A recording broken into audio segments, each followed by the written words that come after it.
Entering the Dharma Realm Part 1 Chapter 39, J. Continued, J. Good man, have you seen my retinue of 10,000 maidens? He answered, Yes, I have seen them. The Upasika said, Good man, these 10,000 maidens act as the leaders. My retinue numbers millions of asamkhayas.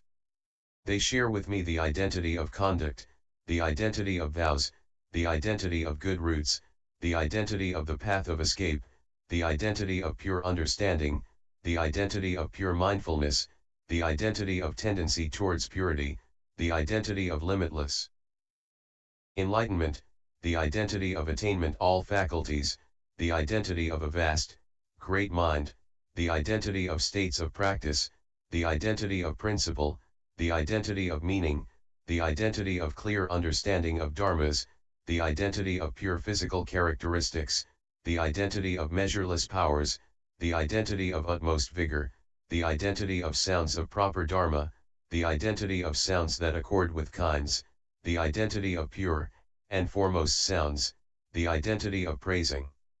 Of limitless are merit and virtue, the identity of pure karma, the identity of pure reward, the identity of great kindness that universally rescues and protects all, the identity of great compassion that universally brings living beings to maturity. We share the identity of pure body karma, which arises and accumulates according to conditions, and which causes those who see it to become delighted. We share the identity of pure mouth karma, which accords with the speech and language of the world, to proclaim and spread the Dharma, teaching and transforming, the identity of traveling to the assemblies and way places of all Buddhas, the identity of traveling to all Buddha kshetras and making offerings to all Buddhas, the identity of ability to make appear all Dharma doors, the identity of dwelling on the ground of Bodhisattva's pure conduct. Good man, these 10,000 maidens can take superior drink and food from this vessel, and in the space of a kshana, pervasively travel throughout the 10 directions, and make offerings to all bodhisattvas, sound hearers, and solitarily enlightened ones in their very last body, and so forth down until they pervasively reach the destiny of hungry ghosts, causing them to all become fulfilled and content. Good man, with my vessel these 10,000 maidens can supply ample food for gods in the heavens, and so forth down to supplying ample food for people in the human realm.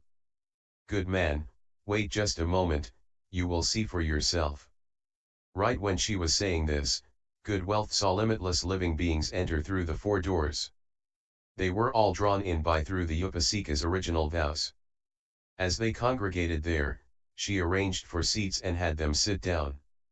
And according to their needs, she dispensed food and drink, causing them to be completely fulfilled and satisfied. She then said to Good Wealth, Good man, I only know this liberation door of a bodhisattva's inexhaustible treasury of blessings and virtue.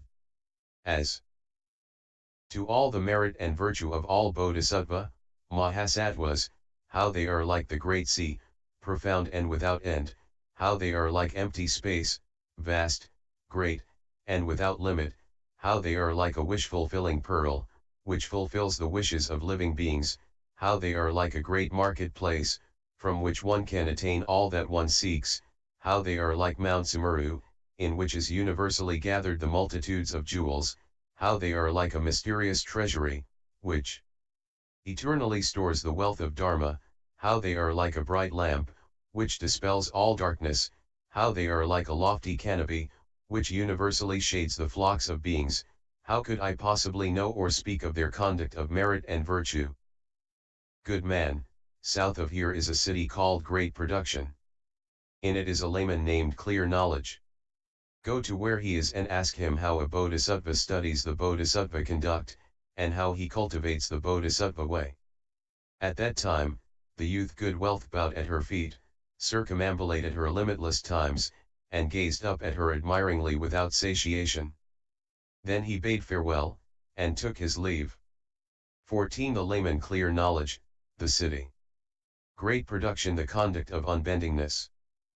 At that time, the youth Good Wealth attained the liberation light of the treasury of inexhaustible adornment with blessings and virtue. He contemplated that void of blessings and virtue. He tended toward that collection of blessings and virtue. He ascended that mountain of blessings and virtue.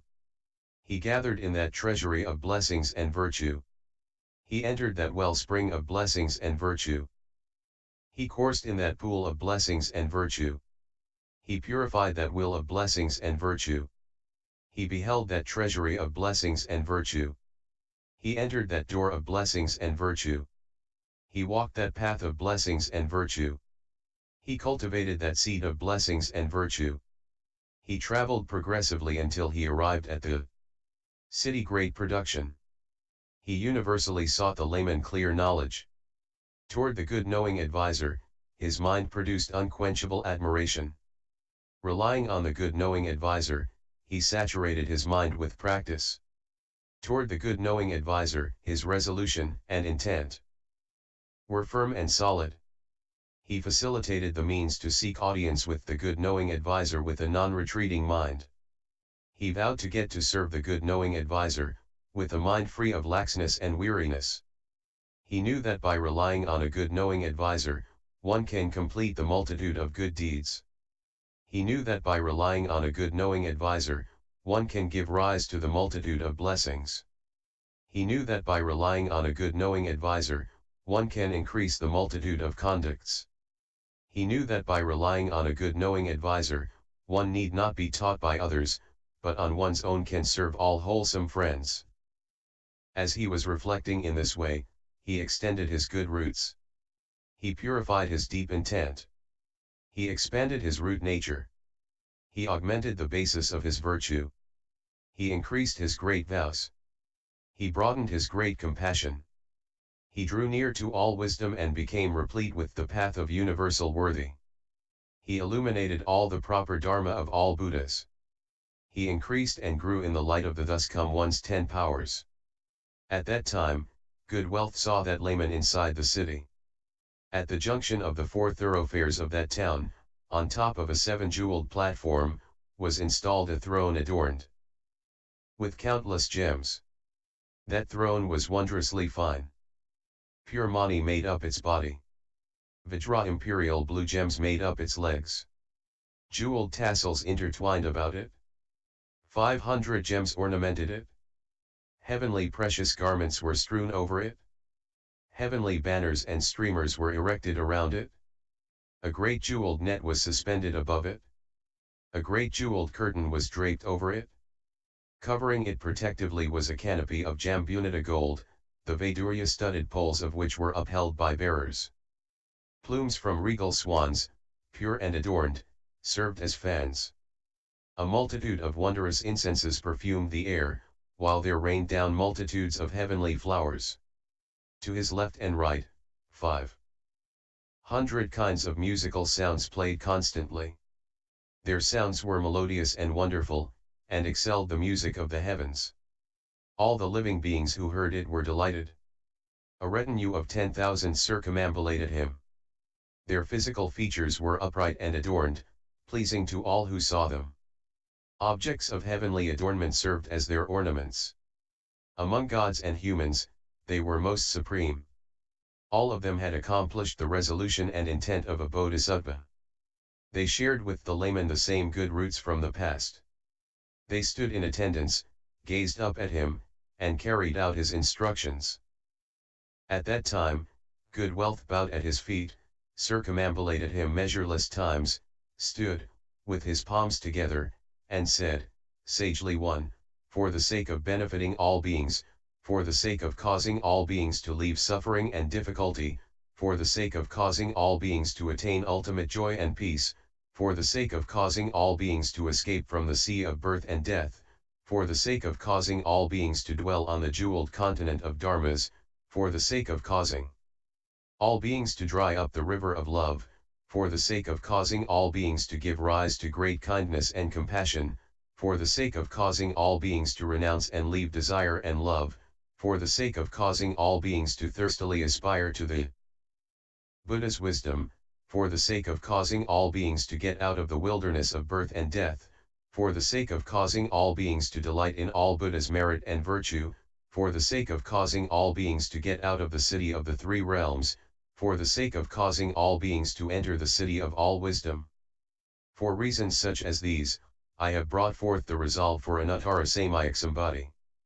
And yet I still do not know how a bodhisattva studies the bodhisattva conduct, how he cultivates the bodhisattva path, and how he acts as a place of reliance and repose for all beings. The layman told him, good indeed, good man, that you have been able to bring forth the resolve for Anuttara-Samkhya-Sambhati. Good man, a person who brings forth the resolve for Anuttara-Samkhya-Sambhati is difficult to come by. If a person can bring forth the resolve, then he can seek the bodhisattva conduct. In meeting a good knowing advisor, he will be forever without weariness or satiation.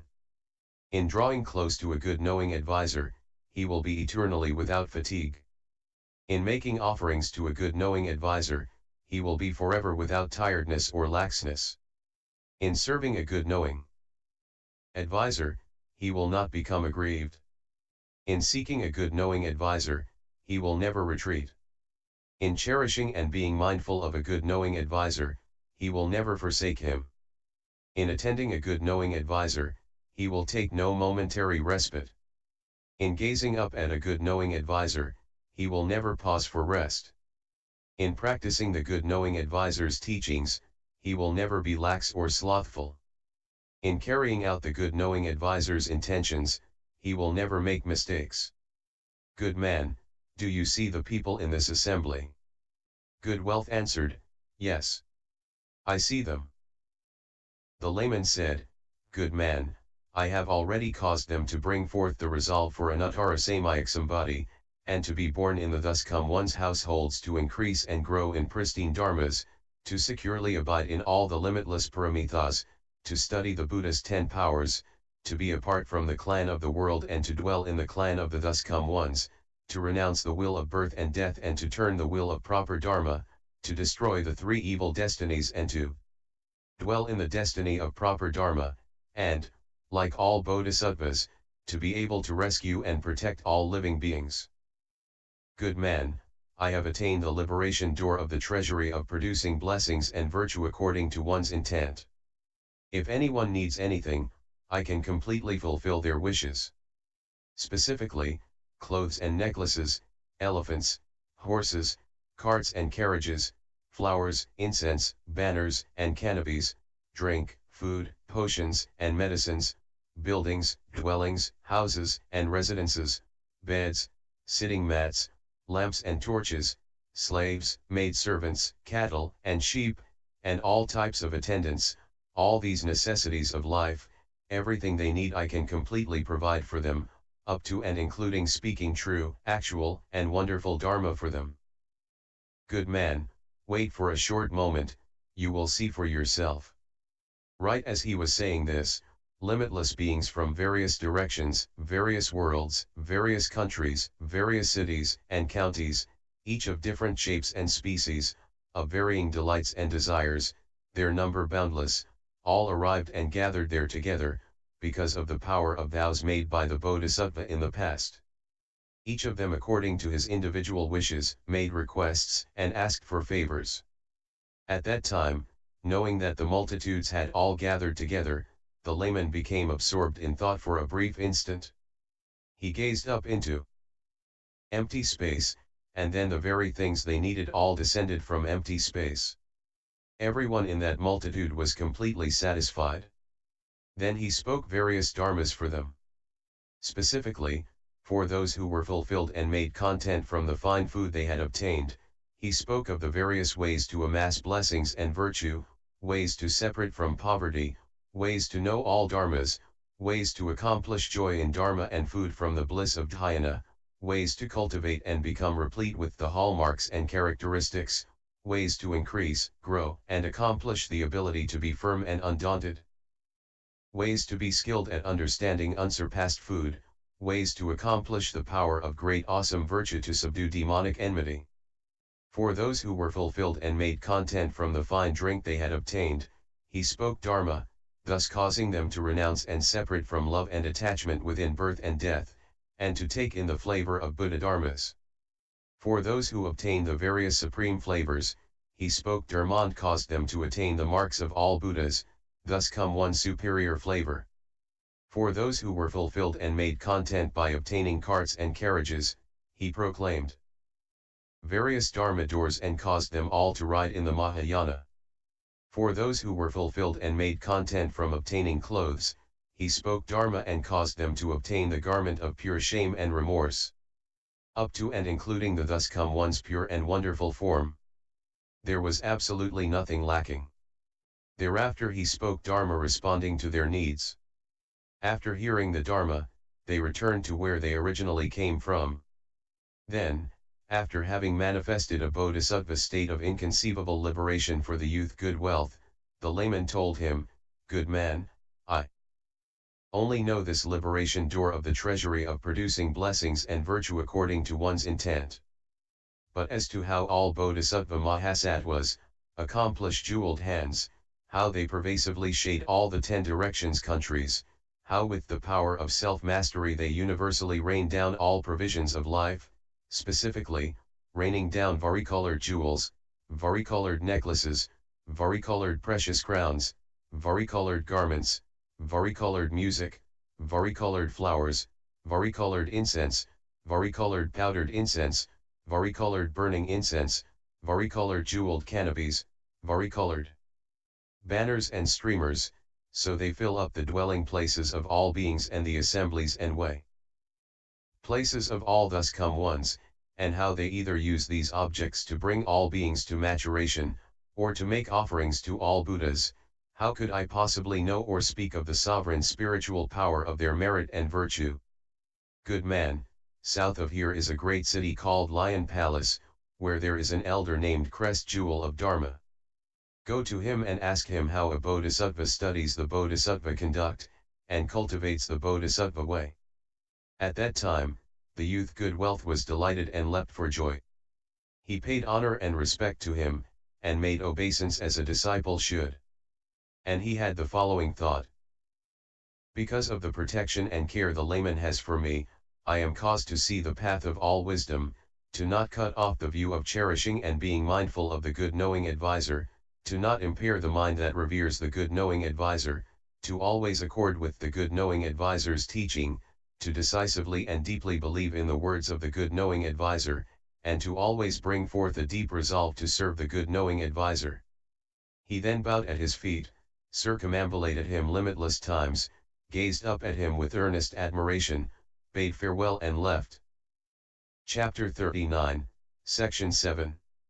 15. The Elder Crest Jewel of Dharma, the City Lion Palace, the conduct of freedom from deluded confusion. At that time, upon hearing of this liberation at the place of the layman clear knowledge, the youth good wealth swam in that sea of blessings and virtue. He tilled that field of blessings and virtue. He gazed up at that mountain of blessings and virtue. He tended toward that ferry of blessings and virtue. He opened that treasury of blessings and virtue. He contemplated that Dharma of blessings and virtue. He purified that will of blessings and virtue. He savored that collection of blessings and virtue. He produced that power of blessings and virtue. He increased that strength of blessings and virtue. He traveled progressively, toward Lion City, and sought everywhere for the Elder Crest Jewel of Dharma. He saw the elder in the heart of that town, and promptly went to where he was. He bowed at his feet, circumambulated him countless times, stood with his palms together, and said, "Sagely one, I have already brought forth the resolve for Anuttara Samyak Sambadhi. Yet I still do not know how a bodhisattva studies the bodhisattva conduct and how he cultivates the bodhisattva way." Good indeed. Sagely one, I wish you would speak for me the path of all bodhisattvas. Riding on this path, I will tend toward all wisdom. At that time the elder, holding good wealth by the hand, took him to where he lived, and showed him his house. He said, "Good man, take a look at my house." At that time good wealth saw that his house was pure and bright. It was made of true gold. The walls were of white silver. Crystal made up the hall. Violet Vaidurya gems served as pavilions and chambers. Wondrous gems of mother of pearl made up the columns. Hundreds of thousands of kinds of gems were spread all over as adornment. Red pearl manas formed the lion's throne. Manas made up the curtains. True pearls fashioned a net and covered it from above. A pool of carnelian gems brimmed with fragrant waters. Limitless jeweled trees were everywhere arranged in rows. His residence was vast and expansive. It had 10 stories and 8 doors. After good wealth entered it, he contemplated it in successive order. He saw on the lowest story, the giving of a myriad drinks and food. He saw on the second story, the giving of all jeweled garments. He saw on the third story, the giving of all jeweled objects of adornment. He saw on the fourth story, the giving of all handmaidens and a myriad of superior, wondrous, and rare treasures.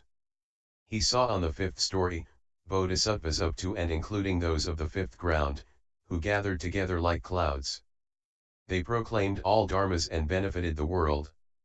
They accomplished all dharni doors, all samadhi seals, all samadhi conducts, and the light of wisdom. He saw on the sixth story, all the bodhisattvas who had already realized most profound wisdom. They had understood and penetrated the nature of all dharmas. They had accomplished the door of non-obstruction of vast, great uniting and holding samadhi. Their practices were unobstructed. They did not dwell in dualistic dharmas. In ineffable, wonderfully adorned way places, they congregated and assembled. They discriminately manifested the doors of prajnaparamita. Specifically, the prajnaparamita door of the treasury of still quiescence. The prajnaparamita door of skilled discrimination of all living beings' wisdom. The prajnaparamita door of not being moved or turned. The prajnaparamita door of the light of being apart from desire. The prajnaparamita door of the treasury of invincibility. The prajnaparamita door of the will that illumines living beings. The prajnaparamita door of the treasury of seas. The prajnaparamita door of universal I renouncing and attaining. The prajnaparamita door of entering the treasury of inexhaustibility. The prajnaparamita door of the sea of all expedients. The prajnaparamita door of entering the seas of all worlds. The prajnaparamita door of unobstructed eloquence. The prajnaparamita door of according with living beings. The prajnaparamita door of unobstructed light. The prajnaparamita door of constantly contemplating past conditions and billowing forth dharma clouds. They proclaimed millions of asamkhayas of prajnaparamita doors such as these. He saw on the seventh level, all the bodhisattvas who had attained patience of all being like an echo. With expedient wisdom they discriminately contemplated and attained the means of escape. They could completely hear and uphold the proper dharma of all Buddhas. He saw on the eighth level, limitless bodhisattvas who gathered together. All of them had attained spiritual penetrations and were without retreating or falling. With a single sound they could pervade the kshetras of the 10 directions. Their bodies universally manifested in all way places. Exhausting the Dharma realm, there was nowhere they did not pervade. They universally entered the Buddha states. They universally beheld the Buddha's bodies. They universally acted as leaders in all Buddha's assemblies, and proclaimed the Dharma. He saw on the ninth level, those bodhisattva multitudes who were bound by one life, who had gathered there together. He saw that the 10th level was filled with all thus come ones. From their bringing forth their initial resolve, their cultivating the bodhisattva conduct, their transcending birth and death, their fulfilling great vows, their power of spiritual penetrations, their purifying of bhuthalans, their assemblies and way places, their turning the will of proper dharma, their taming and subduing living beings, all this was made clearly visible to him. At that time, after seeing these events, Good Wealth asked, sagely one, what are the conditions that brought about these pure assemblies? What good roots were planted to reap results such as these? The elder told him, good man, I remember in the past, going back kalpas to the number of dust motes in Buddha kshetras, there was a world called perfect adornment. The Buddha's title was King of Universal Adornment of the Dharma Realm with boundless light, thus come one, worthy of offerings, one of proper and equal enlightenment, perfect in the 10 titles. When that Buddha entered the city, I played music and lit one piece of incense as an offering to him. The merit and virtue from this I transferred to 3 places. Specifically, to be forever apart from all poverty, destitution, difficulty, and suffering, to forever see all Buddhas and good knowing advisors, and to forever hear the proper Dharma. Because of this I reap this reward. Good man, I only know this liberation door of a bodhisattva's treasury of jewels of limitless blessings and virtue. As to how all bodhisattvas mahasattvas obtain the treasury of jewels of inconceivable merit and virtue, how they enter the undifferentiated sea of the thus come one's bodies, how they receive undifferentiated, unsurpassed clouds of Dharma, how they cultivate undifferentiated aids to the way of merit and virtue, how they give rise to the undifferentiated net of universal worthies conduct, how they enter the undifferentiated states of samadhi, how they have the same undifferentiated good roots of a bodhisattva, how they abide in the undifferentiated dwelling of a thus come one, how they certify to undifferentiated sameness of the 3 periods of time, how they dwell in the state of universal I, and how they dwell in all kalpas without weariness or satiation, how could I possibly know or speak of their conducts of merit and virtue? Good man, south of here is a kingdom called Reed Root. In that country is a city called Door of Universality. Within it is an elder known as Universal I. Go to him and ask him how a bodhisattva studies the bodhisattva conduct and cultivates the bodhisattva way. At that time, the youth Good Wealth bowed at his feet, circumambulated him countless times, and gazed up at him with longing admiration. Then he bade farewell and left. 16. The Elder Universal I, the Kingdom Reed Root. The conduct of good manifestation. At that time, after the youth Good Wealth heard this liberation at the place of the Elder Crest Jewel, he profoundly entered the limitless knowledge and vision of all Buddhas. He securely dwelt in a bodhisattva's limitless supreme conduct. He understood and penetrated a bodhisattva's limitless skill in means. He aspired toward a bodhisattva's limitless dharma doors. He purified a bodhisattva's limitless faith and understanding. He brightened and sharpened a bodhisattva's limitless faculties. He accomplished a bodhisattva's limitless delights and inclinations. He penetrated a bodhisattva's limitless doors of conduct. He increased and grew in a bodhisattva's limitless power of vows. He established a bodhisattva's invincible banner. He gave rise to a bodhisattva's wisdom, and illuminated a bodhisattva's dharmas. He traveled progressively, until he arrived at the kingdom Reed Root. He inquired and searched for the whereabouts of that city. In spite of undergoing vicissitudes and hardship, he did not shrink from toil or bitterness. He had only proper mindfulness for the good knowing advisor's teaching. He wished to always draw close to, serve, and make offerings to him. He spurred all his faculties and separated from all manner of indulgences. Then he saw that city, Door of Universality. Hundreds of thousands of hamlets totally surrounded it. The walls and parapets were lofty and steep. The highways were broad and level. He saw that elder and went to where he was. He bowed before him, stood, with his palms put together, and said, sagely, I have already brought forth the resolve for Anuttara Samyaksambhati, and yet I still do not know how a bodhisattva studies the bodhisattva conduct and how he cultivates the bodhisattva way. The elder said, good indeed, good indeed. Good man, that you have already brought forth the resolve for Anuttara Samyaksambhati.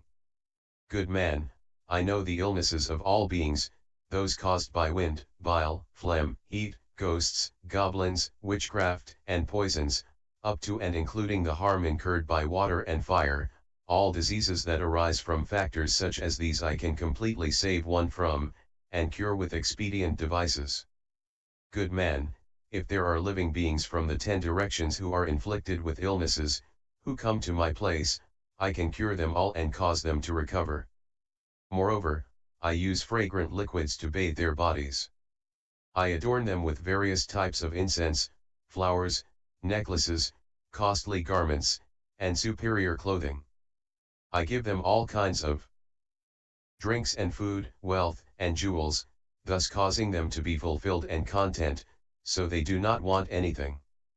Thereafter, I speak Dharma for them that responds to each one's needs. I teach those with much greed and desire the contemplation of impurity. I teach those who have much anger and hatred, the contemplation of kindness and compassion. I teach those who have much stupidity and delusion to discriminate the different appearances of dharmas. For those who conduct themselves with equal amounts of these, I manifest supreme dharma doors. For the sake of causing them to bring forth the Bodhi resolve, I laud the merit and virtue of all Buddhas. For the sake of causing them to rouse the mind of great compassion, I manifest the limitless sufferings and afflictions of birth and death. For the sake of causing them to increase and grow in merit and virtue, I praise the cultivation and accumulation of limitless blessings and wisdom. For the sake of causing them to bring forth great vows, I praise the taming and subduing of all living beings. For the sake of causing them to cultivate universal worthies conduct, I speak of how all bodhisattvas cultivate the net of all conducts, abiding in all kshetras throughout all kalpas. For the sake of causing them to become replete with the Buddha's marks and characteristics, I laud and praise the Dana Paramitha. For the sake of causing them to attain the Buddha's pure body, so they can pervasively go all places, I laud and praise the Shila Paramitha. For the sake of causing them to attain the Buddha's pure and inconceivable body, I laud and praise the Paramitha of patience. For the sake of causing them to acquire the thus come one's unexcelled body, I praise and laud the Paramitha of vigor. For the sake of causing them to attain a pure unequaled body, I laud and praise the Dhyana Paramitha. For the sake of causing them to manifest the thus come one's pure Dharma body, I laud and praise the Prajna Paramitha. For the sake of causing them to manifest the Buddha, the world-honored one's pure physical body, I laud and praise the Paramitha of skill in mens. For the sake of causing them to dwell throughout all kalpas for the sake of all living beings, I laud and praise the Paramitha of vows. For the sake of causing them to manifest pure bodies, which go throughout all bhuthalans, I laud and praise the Paramitha of powers. For the sake of causing them to manifest pure bodies that accord with living beings and make them happy, I laud and praise the Paramitha of knowledge. For the sake of causing them to attain an ultimately pure and wonderful body, I laud and praise separating forever from all unwholesome dharmas. After I have bestowed upon them in this way, I tell them to return.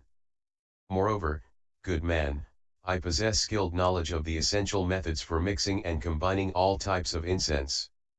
Specifically, unequaled incense, Sindhupara incense, unexcelled incense, incense of enlightenment Arunapati incense, solid black Chandana incense, Uraga Chandana incense, sinking in water incense, all faculties unmoving incense. I know the methods for blending, mixing, and combining all these incenses. Moreover, good man, I use these incenses as offerings. I universally see all Buddhas fulfilling their vows. Specifically, the vow to save and protect all living beings, the vow to adorn and purify all Buddha kshetras, the vow to make offerings to all thus come ones.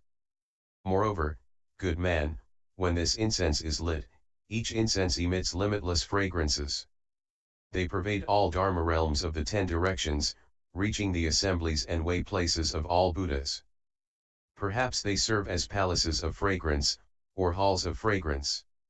In this way, even acting as railings, walls of fragrance, watchtowers of fragrance, doors and windows of fragrance, multi-storied pavilions of fragrance, crescent moons of fragrance, canopies of fragrance, banners of fragrance, streamers of fragrance, curtains of fragrance, nets of fragrance, images of fragrance, adorning objects of fragrance, lights of fragrance, clouds and rain of fragrance, they fill up all places and act as adornments. Good man, I only know this Dharma door of causing all beings to universally see all Buddhas and become delighted. As for how all bodhisattvas mahasattvas are like the great medicine king, How all who either see or hear them, or mindfully recollect them, or dwell with them, or travel along with them, or say their names, reap benefits without this having been in vain. How living beings who get to meet them even momentarily, will certainly have all their afflictions dispelled. How they enter into Buddha-dharmas, how they separate from all skandhas of suffering, how they forever allay all fear of birth and death, how they arrive at the place of the fearlessness of all wisdom, how they demolish the great mountain of all old age and death, and how they securely dwell in the bliss of level, equal still extinction. How could I possibly know or speak of their conduct of merit and virtue? Good man, south of here is a great city called Talabanar. In it is a Raja called No Satiation. Go to where he is and ask him how a bodhisattva studies the bodhisattva conduct and cultivates the bodhisattva way. At that time, the youth good wealth bowed at the feet of universal I, circumambulated him limitless times, and gazed up at him with longing admiration. Then he bade farewell and left. 17. The Raja No Satiation, the city Talabanar, the conduct of non-attachment. At that time, the youth good wealth mindfully recollected and reflected upon the good knowing advisor's teaching. He had this thought: the good knowing advisor can gather in and receive me. He can guard and protect me. He can cause me to become irreversible from anuttara samyak sambodhi. In this way, he reflected. He brought forth a mind of happiness, a mind of pure faith, a vast great mind, a delighted mind, an overjoyed mind, a mind of celebration, a mind of supreme wonder, a mind of still quiescence, a mind of adornment, a mind of non-attachment, a mind of non-obstruction, a mind of level equality, a mind of self-mastery, a mind of dwelling in Dharma, a mind of pervasively traveling to all Buddha kshetras, a mind of seeing all Buddha's adornments, and a mind of not abandoning the 10 powers. He progressively traveled through countries, villages, counties, and hamlets, until he arrived at the city Talabanar. He asked the whereabouts of the Raja No Satiation. All the people told him, that Raja is in the main hall, seated upon a lion's throne. He proclaims and transforms with Dharma. He regulates living beings. Those who can be restrained, he restrains. Those who can be gathered in, he gathers. He punishes their crimes and offenses. He judges their litigations. He aids orphans and the feeble.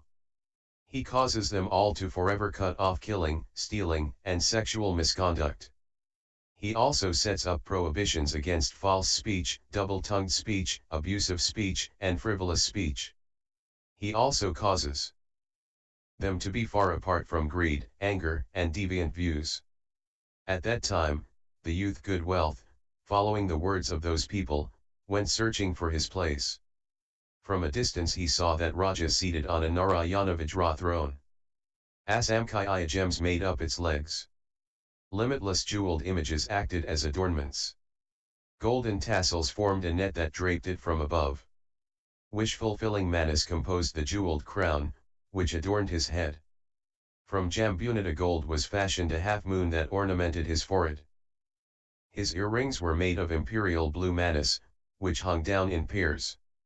Necklaces fashioned from priceless manas adorned his neck. Bracelets made of heavenly wondrous manas adorned his arms. Jambunita gold served as the canopy. A multitude of inlaid jewels served as the spokes of its circular structure. Large Vaidurya gems were its poles. Brightness flavor manas ornamented its hub. Assorted jewels formed its bells, which constantly emitted wondrous sounds. It emitted great light that filled the 10 directions. In this way, the jeweled canopy covered him from above. The Raja Anila possessed great might and valor. He could subdue the multitudes, who were no match for him. The summit of his head was bound with immaculate silk fillets. 10,000 great ministers surrounded him, and together they attended to the affairs of state. Moreover, before him stood 100,000 fierce soldiers, their shapes grotesque and mean, their clothes rugged and coarse. They brandished weapons and staves. They shook their arms and glared their eyes. Of all the living beings who saw them, none was not terrified. Limitless living beings had violated the Raja's imperial decree. Perhaps they had stolen other people's property.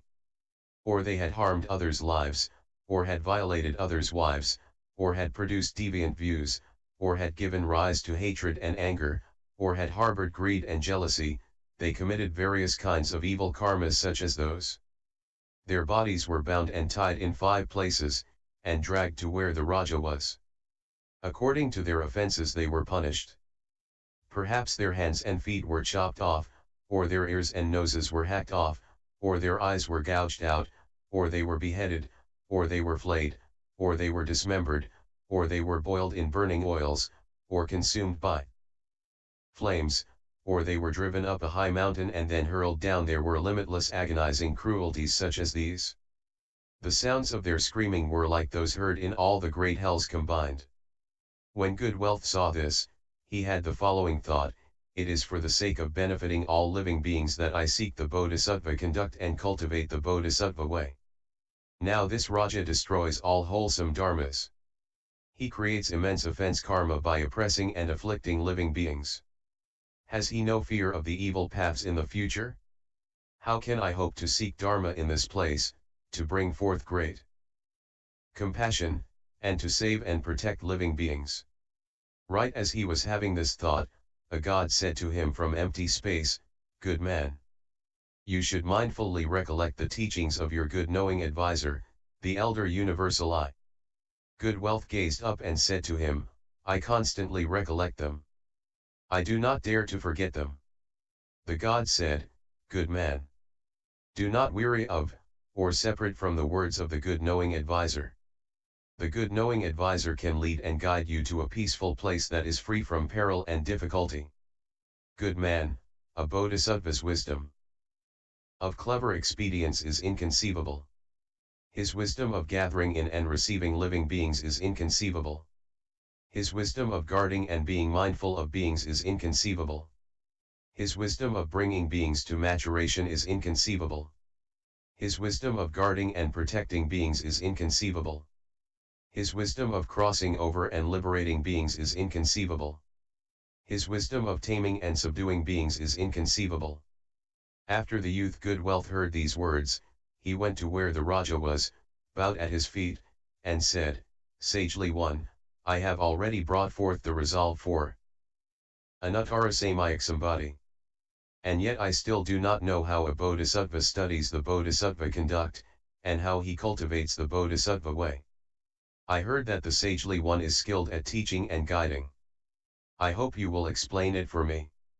At that time, the king Anila, having legislated the affairs of state, held Good Wealth by the hand, took him into the palace, and ordered him to sit together with him. Then he said, "Good man, you should browse around the palace that I live in." Good Wealth did as he was told. He immediately went about regarding everything. He saw that the palace was vast, great, without comparison.